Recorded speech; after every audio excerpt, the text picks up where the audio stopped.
বন্ধুরা, অনেকদিন পর একটা ভিডিও নিয়ে আসলাম। তো আজকের ভিডিওটা আমি মূলত আলোচনা করব যে এসএসসি জিডি কনস্টেবল 2023 সালের রিক্রুটমেন্ট সম্পর্কে, আর অন্য যে ত্রিপুরা পুলিশ, টিএসআর, তারপর ফায়ার সার্ভিস রয়েছে, এগুলি নিয়ে একটু কথা বলবো। যারা ওভারএজ হয়ে গেছে, তোমরা কোন কোন গভর্নমেন্ট জবের জন্য প্রিপারেশন করতে পারো সেই সম্পর্কে একটু আলোচনা করব। তো ভিডিওটা তোমরা সম্পূর্ণ প্রথম থেকে শেষ পর্যন্ত দেখো। অনেকদিন পরে কিন্তু আজকের ভিডিওটা আমি বানাচ্ছি। যদি যারা এসএসসি জিডি ক্যান্ডিডেট আছো, তো তোমাদের যে অনলাইন অ্যাপ্লিকেশন কিন্তু চলছে, অ্যাপ্লাই চলছে। তোমাদের এই মাসের 31 তারিখ, 31 ডিসেম্বর 2023 পর্যন্ত কিন্তু তোমরা এর জন্য অনলাইন আবেদন করতে পারবে।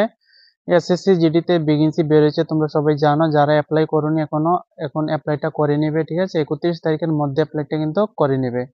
তো এখানে যাতে তোমাদের এজ লিমিট ওভার হয়ে গেছে, ঠিক আছে, তোমাদের এজটা একটু বেশি হয়ে গেছে, এসএসসি জিডিতে আবেদন করতে পারছো না, ওভার এজ হয়ে গেছে, তো তোমরা কি করবে সে সম্পর্কে আমি বলবো, ঠিক আছে? তোমরা যারা ত্রিপুরা পুলিশে তোমরা ইন্টারভিউ দিয়েছো, অনেকদিন ধরে কিন্তু এক্সাম নিচ্ছে না, এটা জানো, ঠিক আছে? তো অনেক ক্যান্ডিডেটরা কিন্তু এটা নিয়ে আন্দোলনও করেছে, তোমরা দেখেছো, অনেক মিডিয়ার মাধ্যমে কিন্তু দেখছো।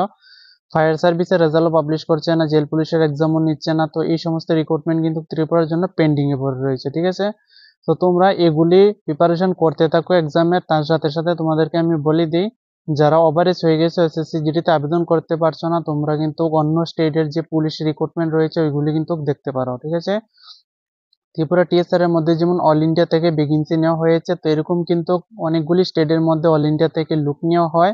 তো এখন ঝাড়খণ্ড যে স্টেট রয়েছে, ঝাড়খণ্ড পুলিশের মধ্যে কিন্তু প্রায় 5,000 কনস্টেবলের রিক্রুটমেন্টের নোটিফিকেশন বের হয়েছে। তোমরা চাইলে ওইখানেও কিন্তু আবেদনটা করতে পারো। ওয়েস্ট বেঙ্গল পুলিশের মধ্যে তোমাদের 12,000 কনস্টেবল নেবে, এটাও কিন্তু খুব শীঘ্রই নোটিফিকেশন আসবে। তোমরা কিন্তু ওই স্টেটেও চাইলে আবেদনটা করতে পারো, ঠিক আছে?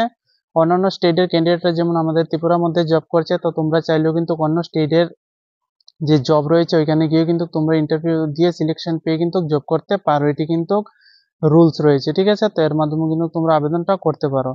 তো বন্ধুরা, তোমাদেরকে বলে দিই, অনেকদিন পরে ভিডিওটা বানিয়েছি, তো তোমাদেরকে এখন থেকে কন্টিনিউ ভিডিও আপলোড করার চেষ্টা করবো, ঠিক আছে? তোমাদের আপডেট দেওয়ার চেষ্টা করব। তো তোমরা যারা যেই কনস্টেবল বা তোমাদের এসআই যেই পোস্টের জন্য কিন্তু প্রিপারেশন করছো, তোমরা করতে থাকো, ঠিক আছে? গভর্নমেন্ট জব পাওয়া কিন্তু এখন খুবই কঠিন, ঠিক আছে? দেখতে পাচ্ছ। তো যাদের এজ ওভার হয়ে গেছে, তোমরা কিন্তু বুঝতে পারবে যে আবেদন না করতে পারলে কতটা কষ্ট হয়।